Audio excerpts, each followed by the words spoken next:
Seja bem-vindo ao Conversa Capital. Regressamos depois da pausa das férias e para receber o presidente da CCP, da Confederação do Comércio de Portugal, João Vieira Lopes. Obrigada por estar aqui comigo, Rosário Lira, da Antena 1, e Susana Paula, do Jornal de Negócios. Como sempre acontece, começo por lhe perguntar o que é para si neste momento capital em Portugal? Bom, capital, como, como estamos num programa que tem uma vertente económica, lembra sempre, de facto, uma área em que as empresas portuguesas são bastante fracas e de facto, isso é um problema estrutural da economia portuguesa. E é evidente que se estivéssemos a abordar outros temas, se calhar lembraria a capital do país ou outras situações, mas digamos que é sempre digamos, a primeira coisa que nos vem ao pensamento. O que parece ser capital agora neste momento, nomeadamente para os parceiros sociais, é a questão do pacote da legislação laboral que o Governo apresentou, mais de 100 propostas. Faz sentido, com o mercado em quase pleno emprego, avançar agora com esta reforma da legislação laboral?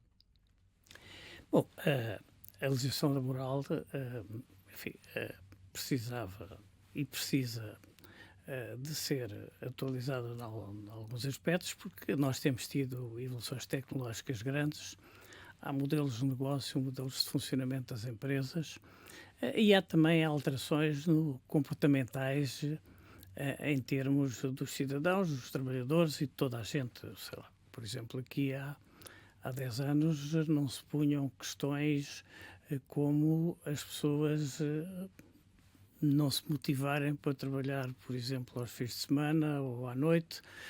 Há, de facto, aqui um conjunto de comportamentos, inclusivamente, muitos deles consequência do período da pandemia. Portanto, tem sentido atualizar a legislação laboral.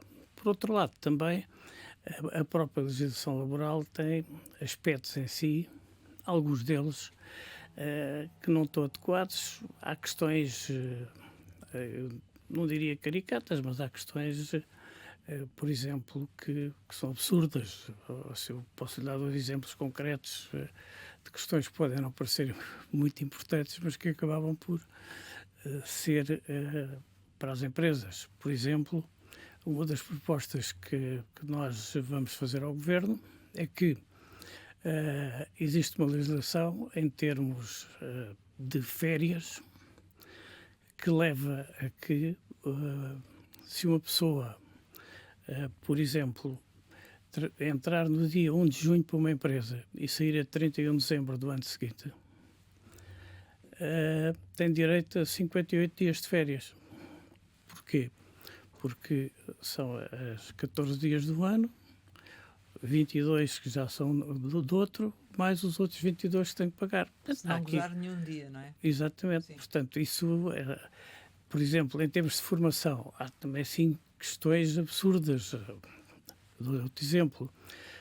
Se uma empresa, por exemplo, comercial ou de serviços, contratar uma pessoa para fazer o fim do ano, período de Natal, enfim, de vendas, e entrar, por exemplo, no dia 1 ou no dia 15 de novembro e sair no dia 15 de janeiro, porque entretanto ficou com ela mais uns dias para tratar de inventários ou isso, tem direito a 40 horas de formação do ano e 40 horas de formação do outro, o que nem sequer é executível. Portanto, há sempre um conjunto de coisas que vale a pena atualizar. Nesses dois aspectos, o que é que a CCP vai propor? Vamos propor que se legisle de modo a ficarem, digamos, estas coisas proporcionais ao tempo que se trabalhou. Então, uma redução do pagamento do direito dos dias de férias. Os dias de férias serem proporcionais ao tempo que se trabalhou. Quer dizer, Apenas são os 2 dias por mês. desproporcionais, ou seja, 58 dias pagos para 1 ano e 7 meses é um absurdo. Eu estou-lhe a dar dois exemplos e haverá outros, mas estes são coisas mais gritantes que nós, inclusivamente, temos nas nossas propostas, para além daquilo que o Governo mexeu. Vamos falar sobre elas, mas, entretanto, relativamente a esta proposta, ela é vista pelo UGT, a CGTP e até pelo PS como um retrocesso civilizacional e ao tempo da Troika. Tal como está a proposta, vocês assinavam de cruz, se fosse o caso? Bom, a A proposta... contestação dos patrões é tão grande, a dos trabalhadores é tão grande, não é?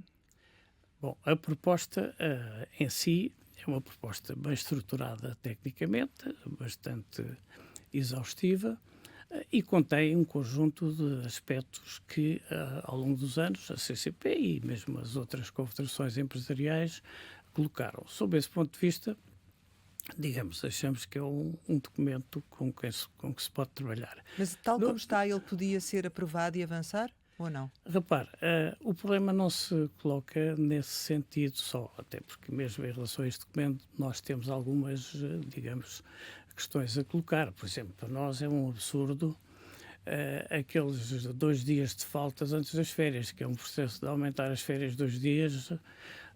Por isso nós, por exemplo, preferíamos em relação a isso aquilo que o Governo tinha no programa, que era aquilo que, enfim, que a Comunicação Social chamou de compra de férias, ou seja, no fundo, era uma licença sem vencimento, quer dizer, em determinadas circunstâncias. Pronto.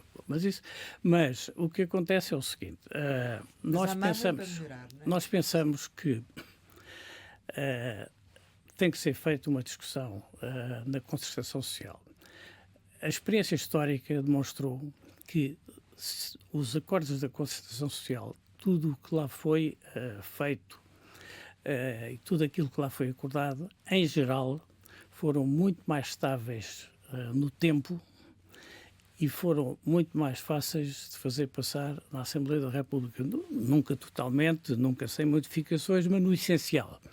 E por isso, a posição da CCP é que temos que encontrar o modo de realizar uma plataforma de negociação na concertação social que ajuste claramente, quer dizer, estas propostas do Governo com as propostas das confederações. Pensamos que o Governo, enfim, pelo menos na última reunião da concertação social, mostrou alguma abertura, quer dizer, para, digamos, deixar alterar ou até cair, se for preciso, algumas propostas. Da nossa parte, nós estamos ativos para negociar.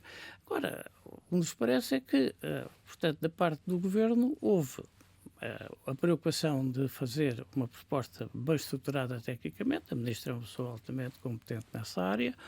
Provavelmente não analisou nem ponderou suficientemente qual é o enquadramento político em que ela foi apontada. O que é que isso significa? Significa que, como se viu, há reações. Claro que as reações existem sempre.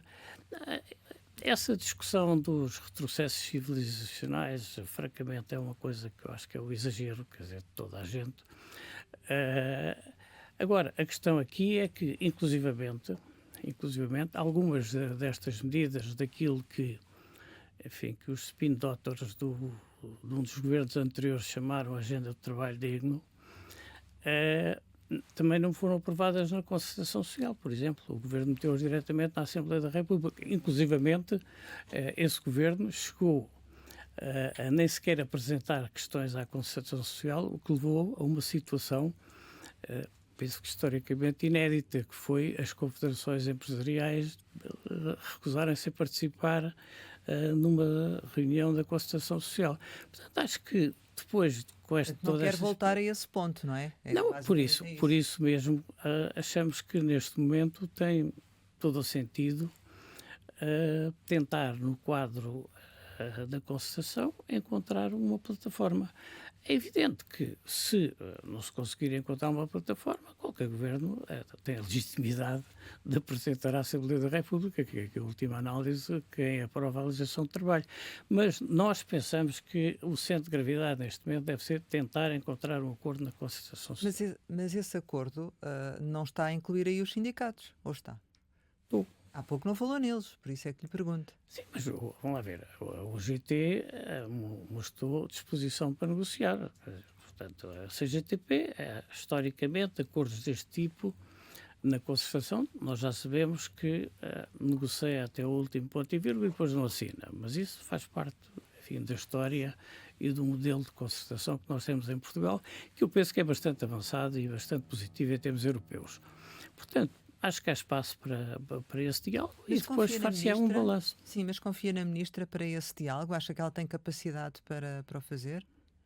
Eu penso que, pelo menos neste momento, pela última reunião da concertação, eu acho que houve uma abertura diferente em relação a isso e mesmo algumas destas questões, até algumas secundárias da amamentação e outras coisas, enfim, que não Mas eram isso é temas de fundo, da parte do governo houve um certo recuo e alteração e uma capacidade de entender, digamos, algumas críticas da sociedade civil. E já nos vai falar sobre isso, mas o que eu lhe queria perguntar é, se é assim, porquê o apelo ao Presidente da República para ter uma intervenção neste processo? E que foi feito também por vocês, não é? A CCP pediu uma audiência ao Presidente da República por vários assuntos. É evidente, porque houve uma coincidência no tempo. Claro que acabámos por discutir estes assuntos também, não é? Como é evidente. Mas falaram numa plataforma de apoio, não é? Quer dizer, ou seja, dá-me Sim, mas ideia, ficámos com a ideia que queriam que o Presidente tivesse aqui algum tipo de intervenção junto do Governo, não é? Vamos lá ver. Houve um conjunto de reuniões no mesmo dia por questões meramente circunstanciais, que eu saiba. As confederações sindicais tinham pedido audiências ao Presidente da República, que foram adiadas por causa do acidente do Elevador da Glória.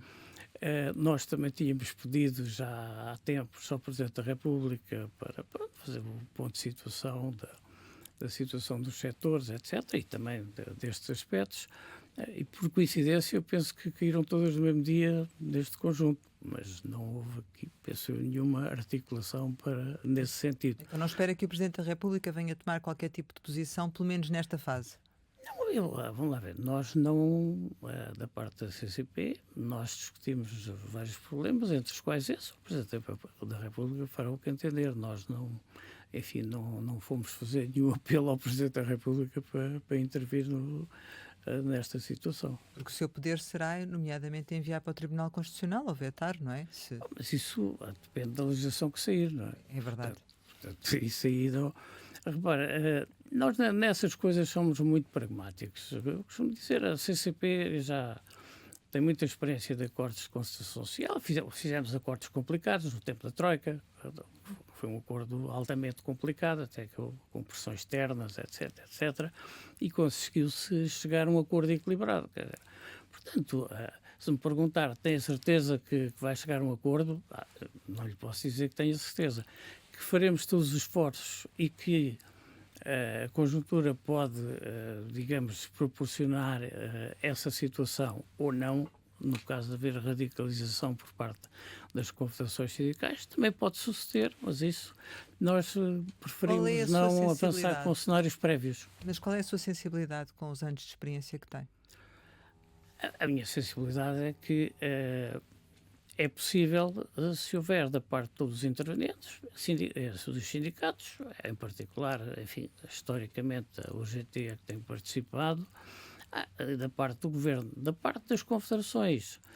No caso da CCP, claramente nós estamos dispostos a não ir para situações maximalistas em troco de um acordo que seja um acordo consensual, como digo, que terá muito mais garantias de passar na Assembleia da República e terá muito mais garantias de ser uma legislação estável. Porque, independente da importância da legislação laboral, as empresas também não gostam que a lei seja mudada de 2 em 2 anos ao cada ciclo político, até na sua previsibilidade, na organização, nas decisões de contratar, nas decisões de investir. Portanto, enfim, nós aqui, digamos, vamos a jogo e... Enfim, qual é que é a medida da qual a CCP não abdica neste processo? Não, nós neste momento não começamos por colocar as questões dessa maneira. Nós avançamos com uma metodologia, pensamos que a metodologia que o Governo vai usar na negociação é próxima daquela que a CCP propôs na Constituição Social, que é organizar por temas e abordar por temas. Ou seja, porque isto é tão amplo, não se consegue fazer uma discussão generalizada de tudo. E então A Sra. Ministra propôs a elaboração de um conjunto de temas e, em encontros bilaterais e, eventualmente, em grupos de trabalho, vamos abordar esses temas. E também, neste momento, pensamos que, da parte do Governo, há consciência de que o timing não pode ser ad eterno, mas também o timing não pode ser excessivamente rápido, tendo em conta o número de temas e a sua complexidade. Então, qual é que é a expectativa de que o processo fique fechado, do seu ponto de vista? Bom, eu penso que proximamente vamos ter o orçamento, que é uma questão que vai ocupar. E, enfim, temos as eleições autárquicas e não sei neste momento como é que, em termos da situação política, se ficará à espera ou aberto das eleições presidenciais. Mas o que é que a Ministra quer? Não foram discutidos prazos. Foi discutido que tinha que se ter tempo, mas que não seria ad eterno. A questão dos prazos ficaram abertos, mas eu penso que é uma coisa que vai durar alguns meses. Mas para ser para depois do orçamento, então? Sim, antes do orçamento eu penso que nem há tempo para reuniões, nem nada. O Governo, a Ministra, admitiu alguma abertura para recuar nas alterações nas medidas mais relacionadas com a parentalidade e há pouco dizia que são pequenas alterações. A Ministra sinalizou a disponibilidade para alterar mais alguma, em mais alguma área? Não, falou em termos abertos, como aliás todas as confederações, incluindo as empresariais. Aliás, à saída, penso que foi claro a postura que tomamos. Não é? E uma das alterações, pelo menos pelo que foi dito na comunicação social, tem aqui a ver com o facto de os pais poderem recusar o trabalho ao fim de semana no âmbito do horário flexível. Isto é uma questão que pode ter aqui algum impacto para as empresas do comércio e dos serviços. A CCP admite cedências nesta parte ou não? Repara, no quadro de um acordo, tem que haver algumas cedências e, portanto, para nós não nos choca. Ainda assim, vocês vão apresentar as vossas propostas, já nos disse aqui. Já nos referiu 2 aspectos que lhe parece absurdo e que, do seu ponto de vista, devem ser alterados. Há, enfim, outros que sejam realmente fundamentais e que não podem deixar passar a oportunidade para alterar? Bom, quer dizer, portanto, nós, Nesse quadro de cedências que falou, não é? Exatamente. Há questões que já estão levantadas há muito tempo, desde que o Governo, na altura, propôs a tal agenda de trabalho digno. O banco de horas individual é uma questão que já existiu. As questões referentes ao outsourcing, as questões, enfim, a abdicação dos créditos, são coisas que nós até levantámos problemas de constitucionalidade, etc. Isso são questões importantes. Mas, como digo, digamos, estas negociações, e a experiência também demonstrou isso, eu digo-vos, participei ativamente num acordo que foi muito complicado, que foi no tempo da Troika, acabou por se fazer um balanço de um conjunto de coisas que cada uma das partes poderia considerar. Por exemplo, na altura, a UGT colocou a questão do Fundo de Compensação de Trabalho e as patronais acabámos por aceitar, apesar de não simpatizarmos muito com o problema. Criou-se o Centro de Relações Laborais, também por proposta da UGT. Portanto, a história tem demonstrado que desde que haja também alguma inteligência negocial é possível. Agora, não se pode garantir à cabeça, nem que há, nem que não há. Digamos que os protagonistas à data eram diferentes e agora, tanto a UGT como a CGTP já falam numa greve geral e em juntarem-se. Não acha que, nesta altura, e em comparação até com o passado, que as posições estão mais extremadas e que pode ser mais difícil chegar a esse consenso? Bom, mas isso é uma situação global da sociedade portuguesa que está mais crispada, não é? Portanto, agora, eu não tomo posições absolutas, nem tomo aquilo que se diz exatamente por aquilo que as pessoas pensam. Estamos num xadrez negocial e toda a gente põe as peças na mesa. Quer dizer, também digo que da nossa parte também podemos pôr que se não fizermos nada é a Assembleia, portanto, aprovar, tanto melhor. Mas pensamos que isso não seria positivo no contexto global. Por isso é que achamos que se deve investir no acordo da concertação. E a CCP aí é clara. A CCP é defensora de acordos de concertação social, com cedências, porque achamos que para a sociedade portuguesa, para a estabilidade social e para, enfim, para o funcionamento da economia é o melhor. Agora, se não for possível, há outras saídas. Temo que uma possível aliança entre Governo e Chega possa ter um impacto negativo na lei laboral. Nós não conhecemos, digamos, qual é a posição do Chega nesta área. Portanto, não fazemos a mínima ideia. O Chega é um partido novo, que tem uma história curta e que não tem posições estruturadas ainda sobre muitos temas, independentemente de se concordar com umas coisas ou não se concordar com outras. Portanto, aí estamos numa de esperar para ver. Mas se não houver acordo em concertação social, que proposta é que vai chegar à Assembleia da República? Poderá ser uma transformada, já com algumas sugestões dos patrões, ou a original, digamos assim? Isso é uma opção do Governo. Sobre isso, não sabemos qual é a opção. Mas também já percebi que se fosse tal qual como está, também não afetava muito a CCP, ou seja, que não ficavam muito... Nós temos coisas a propor. Aliás, nós, tendo em conta a importância, tendo em conta a diversidade de setores que nós integramos, desde o comércio aos transportes, vários serviços ao consumidor e serviços às empresas, de mão de obra intensiva, etc. Portanto, nós fizemos uma consulta aprofundada e só para a semana é que temos os documentos completos. E, portanto, estamos a levar isto com calma e ponderação, tendo em conta a importância. Relativamente a esta questão da contestação, nós temos depois o líder do PS a apelar a um grande sobressalto cívico. Como é que olha para estas declarações? Não parecem no sentido de se criar aqui consenso, não é? Repare, nós, enfim, como Confederação Empresarial, somos muito pragmáticos a analisar aquilo que os políticos dizem. Ao longo dos anos, assistimos a políticos que um dia dizem que aprovam o orçamento, passados uns meses não aprovam e vice-versa. Portanto, consideramos todas essas declarações dentro do xadrez político, enfim, de marcar posições. Não nos atemos a isso.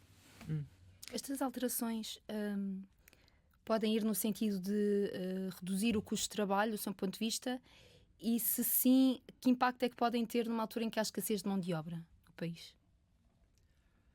Repara uma coisa, neste momento, para a mão de obra, há um problema estrutural que é o problema da política em relação à imigração.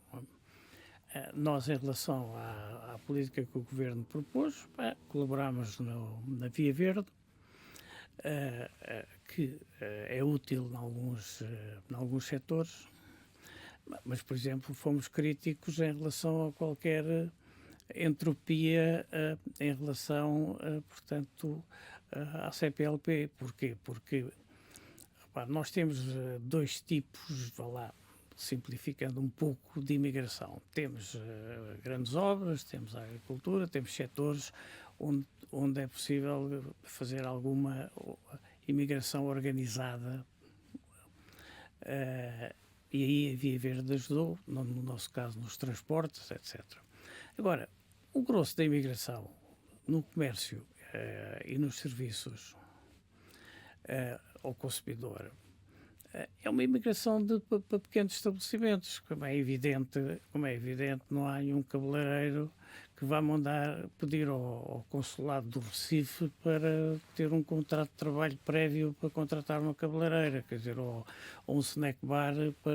Isso é uma imigração contratada à vista, quer dizer, portanto, e nós sempre dissemos ao Governo que aquela lei tinha algumas vantagens para isto, para estes setores que conseguem fazer uma grande obra e garantir, portanto, até habitação para as pessoas, etc, etc, etc. Mas uma parte significativa é para este tipo de estabelecimentos e, portanto, tem que haver aqui alguma flexibilidade. E, por outro lado, tudo o que tem a ver com o CPLP para nós é importante porque tudo o que tem a ver com contar com o consumidor, a língua é uma questão-chave. Portanto, aí, enfim, pensamos que se melhorou um bocado em algum funcionamento, mas deram-se alguns passos positivos, mas, digamos, o problema este é um problema mundial, europeu, que está em aberto. Os meios de comunicação, os meios de mobilidade das pessoas são vastos, quer dizer, portanto, isto não é uma questão que se vai... Voltando só um pouco atrás, em relação à CPLP, as alterações que o governo... Portanto, a lei de imigração vai voltar ao Parlamento, não é? Esta questão das restrições da CPLP devem ser retiradas do seu ponto de vista? Nós propusemos ao Governo que não houvesse, que houvesse as facilidades que havia, que se mantivessem. E em relação à Via Verde para imigrantes, do CCP não tem qualquer tipo de vantagem para a CCP do momento? Não, para alguns setores nossos, nós temos colaborado para o setor automóvel, quer dizer, para o setor dos transportes também, e já temos, portanto, apoiado situações dessas de empresas que nos solicitaram, isso aí Tem ideia de números, de quantos... Não, os números são pequenos, no nosso caso são pequenos. Portanto, para o setor de transportes, neste momento até não são muito grandes, porque o problema base foi o problema dos motoristas, que eram formados, muitos deles, sei lá, no Brasil ou em Cabo Verde, e que depois chegavam cá. A entropia do funcionamento, quer das equivalências das cartas, quer das autorizações de residência, chegavam as empresas a estar 6 meses a pagar às pessoas sem trabalhar. Sob esse ponto de vista, o Governo agilizou algumas coisas, portanto, mas como digo mais uma vez, nós somos bastante pragmáticos, não acreditamos que estas leis resolvam tudo absolutamente, e muito menos leis qualquer lei, mas achamos que aí criaram-se pelo menos alguns canais para a construção, é muito útil, portanto, etc. Regressando aqui ainda às alterações de legislação do trabalho, vocês estariam disponíveis para ceder no que diz respeito ao alargamento dos contratos a prazo e à questão da contratação coletiva, nesses dois aspectos?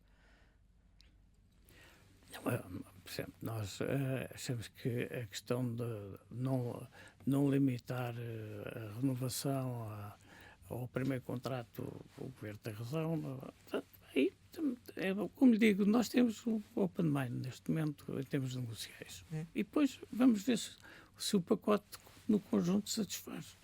E já percebi que, pronto, na verdade o que pretende é que se chegue a um acordo em concertação. Esse é o grande objetivo. Se for possível, não temos garantia, como é evidente. Não. Claro. Mas nós somos muito claros nesse sentido e essa é a nossa prioridade neste momento. O acordo que houve de valorização salarial e crescimento económico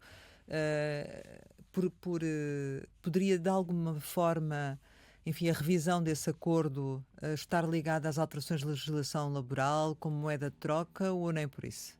Ou não vão misturar as coisas? Não faz parte de um acordo global. Simplesmente esse acordo já é bastante otimista em relação a taxas de crescimento da economia. A inflação, enfim, baixou, mas agora está-se num período onde se não sabe se não retomará um bocadinho ou não. Mas isso pode perfeitamente, da nossa parte, ser considerado num pacote global, como, aliás, noutros acordos de concessão social. Ou seja, eventualmente estariam disponíveis para aceitar determinada medida em sede de legislação laboral se houvesse uma eventual alteração de outra em matéria de acordo de valorização salarial. Sim, mas aliás, repare, os últimos dois, o que foi feito com este governo e os dois últimos que foram feitos com os governos do Partido Socialista incluíam esse pacote todo. Isso facilita, de certo modo, a negociação, não é? Porque, pelo menos da vossa parte, se calhar há mais disponibilidade, não é? Pois, mas simplesmente há aí questões que têm timings, que têm a ver com o Orçamento de Estado, não é? Nomeadamente na questão da valorização salarial.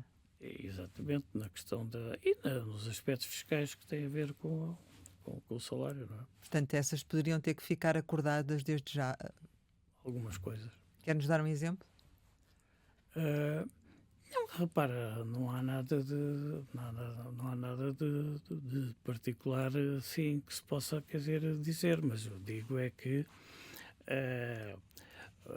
política de IRC, a política de IRS, portanto, tudo isso joga quando se discute as questões salariais. Quer dizer, o Ministro vai à concertação social, digamos, no dia, penso que é 23, explicar a política do Governo.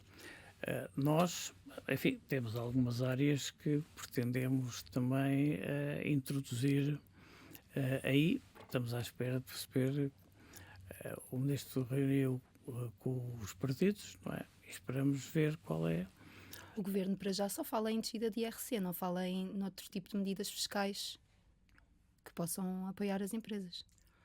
Sim, mas nós temos, em termos de medidas para o Orçamento de Estado, temos, além do IRC, temos várias outras, quer dizer, portanto, além da taxa nominal do IRC, existe no acordo anterior a baixa das tributações autónomas de 20% durante a legislatura,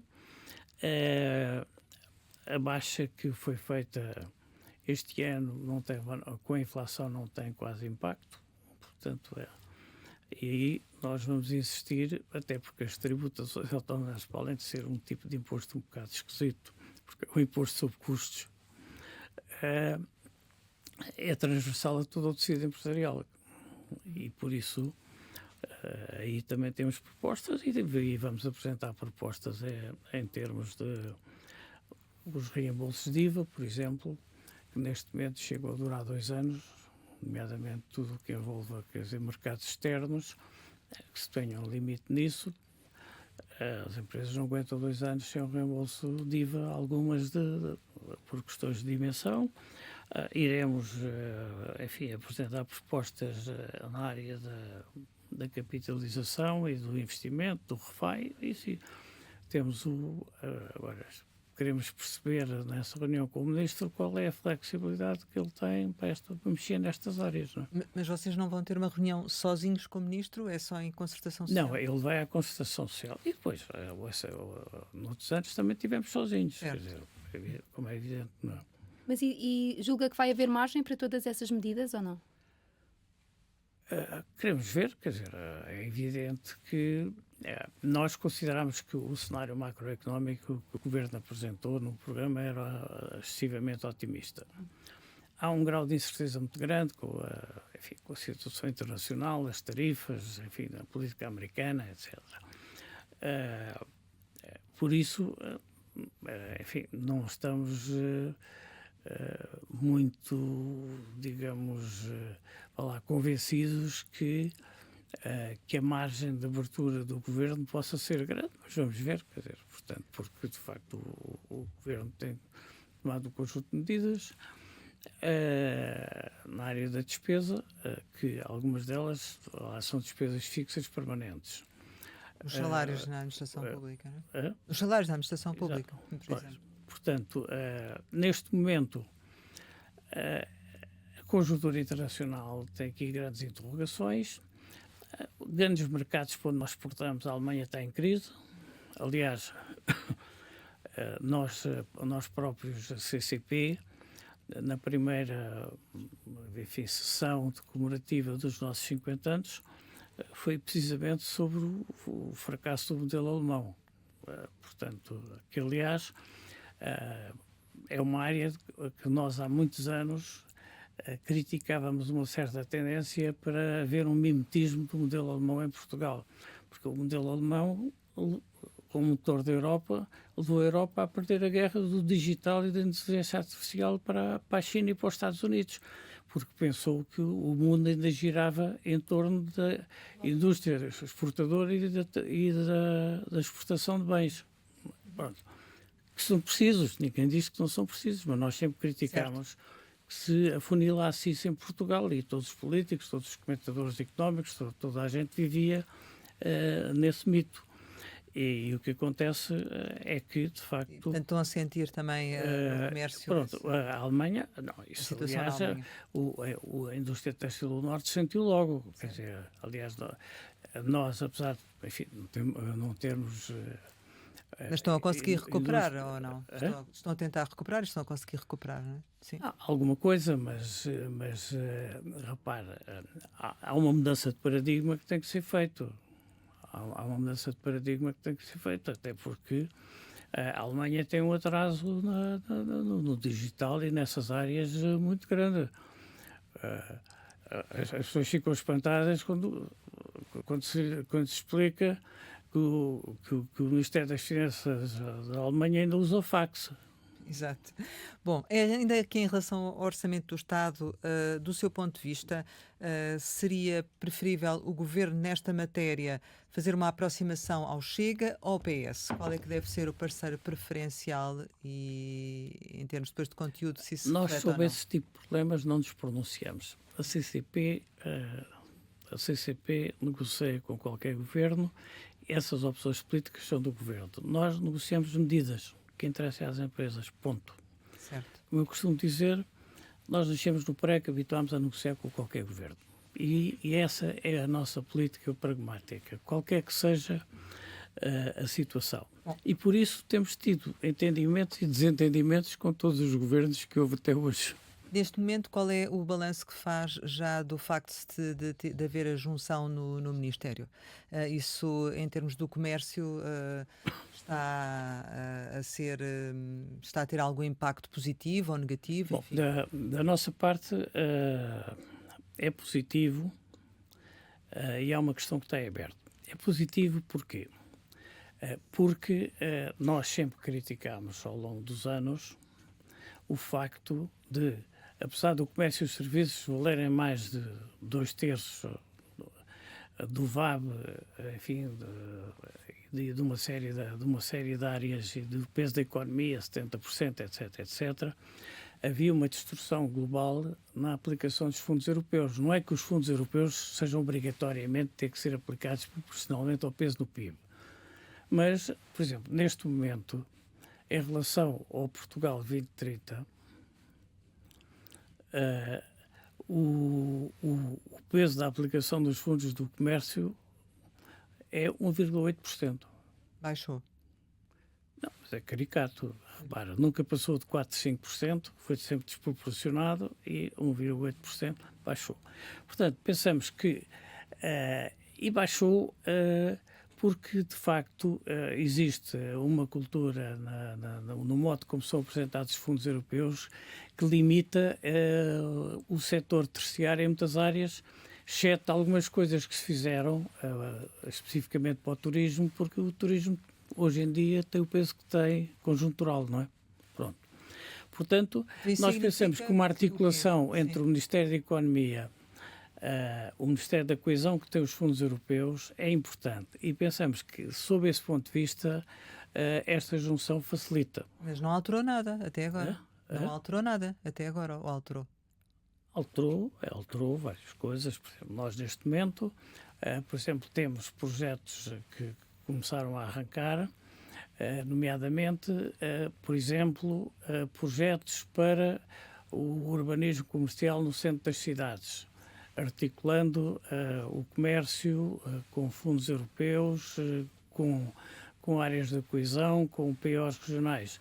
Temos, neste momento, estamos a estruturar com o Governo um projeto piloto que terá 10 cidades, eventualmente, provavelmente até mais, uma por cada CIM. Para isso, até, sob esse ponto de vista, também facilitou haver uma Secretaria de Estado que tem, de facto, o pelouro do comércio, independentemente do turismo. Portanto, sob esse ponto de vista, pensamos que há espaço. Temos alguns indícios positivos de esforços nesse sentido, até porque uma das questões básicas, precisamente na discussão que eu levantei há bocado sobre a questão do modelo alemão, que nós levantamos há muitos anos, é que em Portugal, por exemplo, olha-se para as exportações, mas olha-se menos para o valor acrescentado nacional. Para arranjar estatísticas disso é complicadíssimo. Certo. E mais, subestima-se grande parte dos nossos economistas e às vezes governantes ainda andam na história dos bens transacionáveis e dos bens não transacionáveis. Hoje os serviços são transacionáveis, a educação é transacionável. O que seria hoje do ensino superior de seus milhares de estudantes estrangeiros. Pronto. Portanto, sob esse ponto de vista, um dos nossos eixos estratégicos é precisamente valorizar os serviços e valorizar uma área que foi subestimada muito em Portugal, é que o valor acrescentado transversalmente a todos os setores, à indústria, transformadora, à agricultura, a tudo, está muitas vezes nas componentes intangíveis dos serviços, da inovação, etc, etc. Portanto, pensamos que esta organização facilita chegar a isso. Se conseguirmos ou não entender-nos para isso, isso veremos, mas, mais uma vez, pragmaticamente, estamos a fazer um esforço e encontramos alguma abertura. Muito bem. Ainda para fecharmos aqui este capítulo, e já estamos também praticamente a chegar ao final da questão da valorização salarial e do crescimento económico, já há prazos para esta conclusão desta revisão? Enfim, como é que está este processo? Não, até agora não tem sido falado. Nós pensamos abrir agora a apresentar...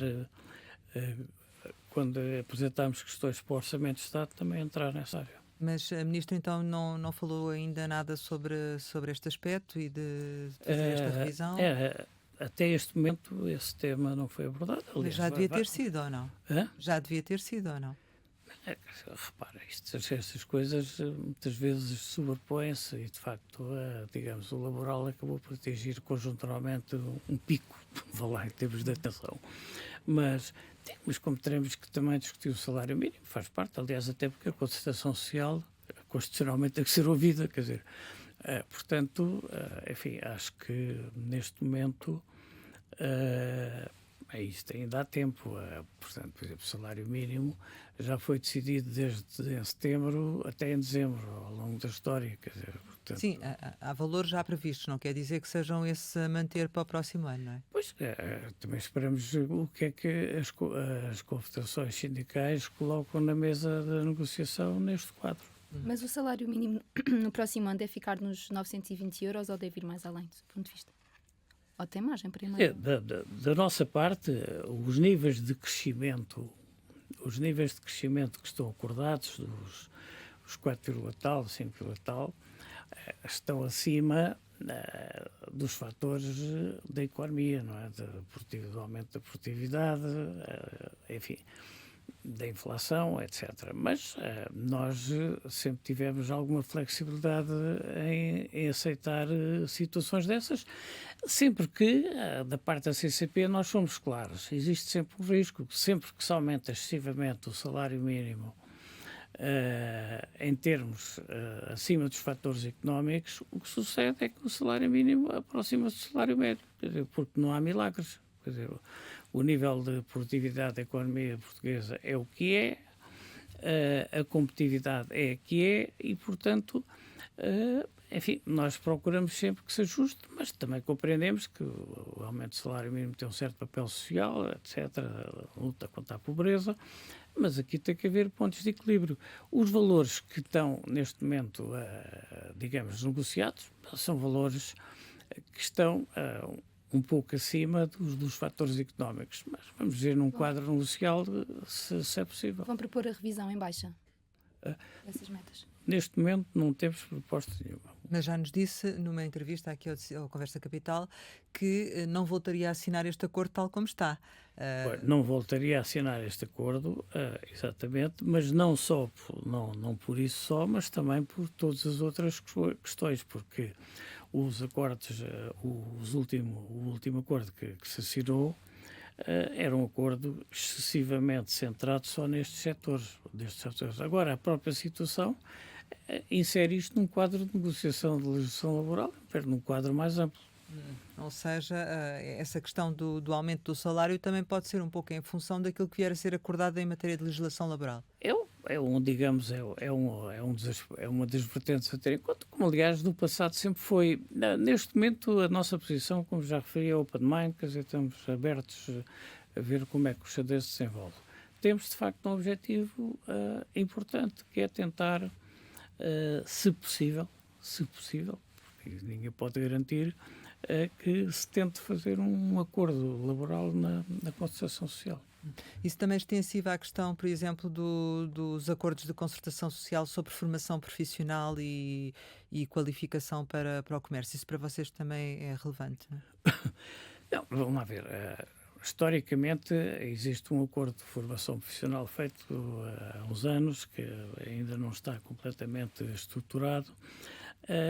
Mas a área da formação profissional, apesar de tudo, todas essas nuances, é uma área em que Portugal aproveitou razoavelmente os fundos europeus. Não quer dizer que tenha sido tudo produtivo, mas e o movimento associativo teve um papel importante nesse sentido.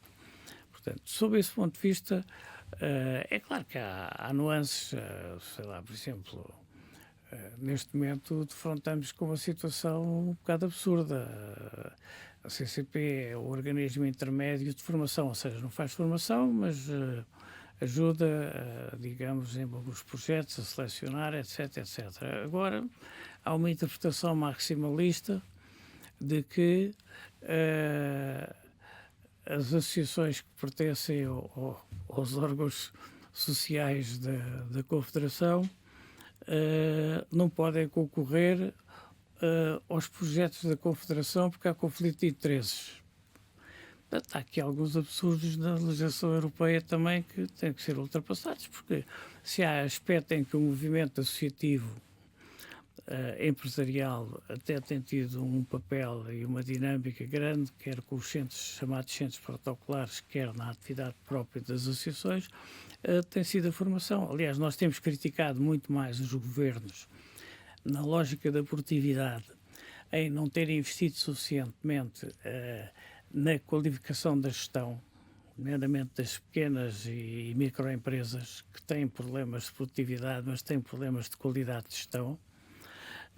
Assim como também não terem investido na questão de incentivação de aumento da dimensão das empresas, porque temos uma estrutura demasiado atomizada e isso tem impacto na produtividade, não tínhamos. E temos criticado os governos também pelo facto de não terem utilizado os fundos europeus para incentivar os projetos coletivos que forcem as empresas a juntar-se, a trabalhar em rede, etc, etc. E achamos que isso é uma das áreas que levará a Portugal a ter dificuldade em subir a produtividade, mas a formação profissional para os trabalhadores, em Portugal, globalmente, pensamos que tem sido um êxito. Relativamente ainda à questão do orçamento do Estado, e para concluirmos, espera que ele seja aprovado. O Governo tem dado nota nesse sentido que tudo fará para que isso aconteça e tem uma expectativa até positiva. Enfim, imagino que para a CCP esse seria o desfecho melhor. Enfim, penso que no enquadramento político atual, aparentemente, o orçamento tem condições para ser aprovado. Quem tem que tratar disso é o Governo, na Assembleia, com as forças políticas. Seria o melhor para a economia também, por exemplo. Seria o melhor para a economia também, para as empresas. Sim, aliás, vamos lá ver. Isto depende muito, dos pontos onde chegar em acordo ou não chegar em acordo, porque também, sei lá, a Espanha viveu 2 anos ou 3 anos por 12º e cresceu 3,tal%. Quer dizer, portanto, essas coisas não são 100%, mas eu acho que é sempre preferível, porque dá muito maior flexibilidade nas decisões, na afetação, etc, etc, do que se tiver que se governar por 12º. Chegamos ao final e, como habitualmente, costumamos colocar algumas palavras para uma resposta rápida. A primeira é TAP. Um elefante muito complicado de gerir, é importantíssimo para a economia portuguesa e não só para o turismo, como por vezes se pensa. Penso que e espero que esta privatização seja feita com maior ponderação e equilíbrio do que os movimentos de privatização e nacionalização que foram feitos no passado. Ministro da Saúde? É de facto, neste momento, um dos grandes problemas e, francamente, não vemos uma evolução significativa nem soluções que correspondam a uma rápida correção da situação que existe. Incêndios? Incêndios é um drama nacional. De facto, trabalha-se no combate aos incêndios, mas, digamos, na prevenção, criar condições para, enfim, limitar a situação tem evoluído pouco e é um problema que é estrutural e que eu não acredito que seja resolvido nos próximos anos. Quer dizer, houve um abandono sistemático da população de uma série de zonas. Dificilmente o interior voltará a ser povoado ao mesmo nível que anteriormente. Agora, de facto, é um problema estrutural em termos da prevenção e que fala-se nesta altura, mas depois, daqui a um ano, diz o mesmo e, de facto, é um falhanço político transversal a todo o sistema. Uma resposta curta. Propinas. Nós pensamos que tem sentido continuar a ajustar as propinas e a correção faz-se através do sistema da ação social. Férias? São necessárias liberdade na contratação coletiva para, conforme os setores, se ampliar as férias e poucas decisões políticas centralizadas. Saldos? Hoje em dia, praticamente, já não pesam. Refúgio? Para mim, Costa Oeste. Reforma? Nunca integral. Clube de futebol? Sporting, como sempre. Portugal? Gosto disto. João Vieira Lopes, muito obrigada por ter estado aqui com a Antena 1 e com o Jornal de Negócios. Pode rever este Conversa Capital com o Presidente da Confederação do Comércio de Portugal no site da RTP. Comércio e Serviços. Comércio e Serviços de Portugal, exatamente. Nós regressamos para a semana, sempre neste dia, esta hora, e claro, contamos consigo.